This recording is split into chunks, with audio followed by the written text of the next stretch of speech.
Após o período mais letal da pandemia, o isolamento social atinge o nível mais baixo desde o início das restrições para conter o avanço do coronavírus. Segundo a Datafolha, atualmente 28% dos brasileiros dizem que, por causa do coronavírus, só saem de casa quando a situação é inevitável. Em abril de 2020, esse índice chegava a 54%. Em agosto do ano passado passou para 43%, dezembro 34%, janeiro deste ano 33% e em março chegamos então a 41%. 2% afirmam estar totalmente isolados, sem sair de casa de jeito nenhum. Em março eram 8%. Outros 63% afirmam sair de casa para trabalhar ou fazer outras atividades, sempre tomando cuidados. Em março eram 47%. Ainda de acordo com Datafolha, 7% dos entrevistados dizem estar vivendo normalmente, sem mudar nada na própria rotina. Importante olhar para esses números aqui, né, Megali e Ellen, para ter um retrato sobre o momento dos brasileiros. E não é que o brasileiro está nem aí para a pandemia, não. Até deve ter um percentual aí, como esses 7% que estão vivendo normalmente, não mudaram nada na sua própria rotina. Mas, no mais, o retrato que traz essa pesquisa é o seguinte: o brasileiro precisa correr atrás do seu dinheiro. O brasileiro precisa se alimentar. O brasileiro não tem para onde correr.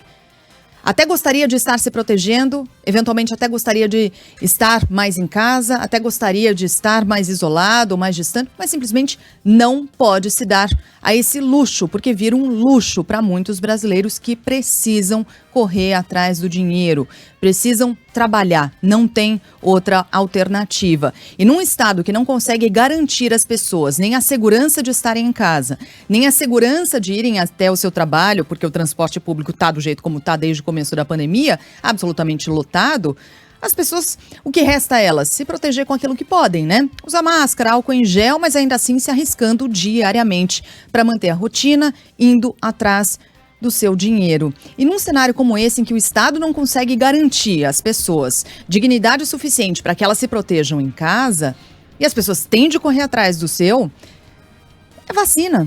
Não tem outro caminho, é acelerar vacinação, algo que o país não vem conseguindo fazer, infelizmente. Para os críticos que dizem o seguinte: mas falta vacina no mundo inteiro, não. Não, nos Estados Unidos não faltam vacinas, sobram vacinas. No Canadá não faltam vacinas, sobram vacinas no Canadá. E foram países que se anteciparam nos acordos e nas negociações. É isso que diferencia. Dinheiro diferencia, também diferencia. Mas, acima de tudo, o que está fazendo diferença é o fato de ter negociado e assinado acordos antes para um volume maior de vacinas. Até agora... Exatamente. A gente está falando de menos de 10% da população brasileira com as 2 doses de imunização. Exato. Não falta vacina. Quer dizer, falta para quem não se precaveu, para quem não tomou atitudes lá atrás.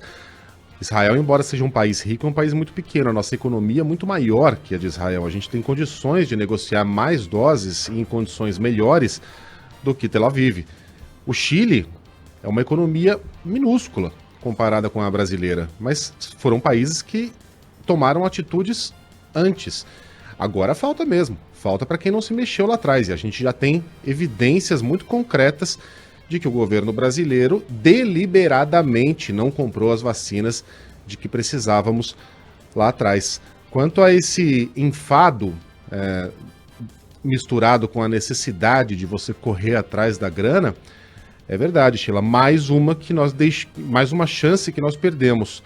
A gente viu países que foram muito bem sucedidos ao tomarem medidas impopulares, difíceis, que geraram muito protesto, como Portugal, como a Grã-Bretanha, como a Nova Zelândia, como os Estados Unidos, no caso de Nova York, por exemplo, que decretaram lockdowns de verdade, aqueles que não tivemos aqui no Brasil, a não ser picadinhos em Araraquara, em Batatais, em pequenas cidades. Um lockdown nacional nós não tivemos.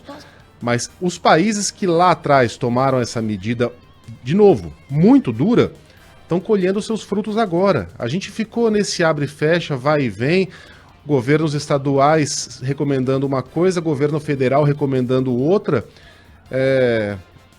destruindo a economia do país e não destruindo o vírus. E agora não tem mais jeito, porque agora a gente está numa situação em que não há mais condições de você pedir para que 60%, 70%, 80% da população fique em casa. Eu passei por uma avenida no último fim de semana, muito conhecida em São Paulo, chamada Avenida Rebouças, que é tombada. Ela é tombada de um lado e de outro não, né? O plano diretor permite que de um lado você construa prédios altos, residenciais, empresariais, e de outro lado não. São casarões que são usados para loja de aluguel de noiva, loja de brinquedo de criança, grandes lojas, porque são casarões e ali você não pode derrubar esses casarões. Ô Sheila, parecia que eu estava em Bagdá na época do pós-guerra. Tudo abandonado, tudo largado, placas de aluga, se vende, um desespero completo. E de outro lado, um superaquecimento da economia, porque o mercado imobiliário, esse sim, vai muito bem.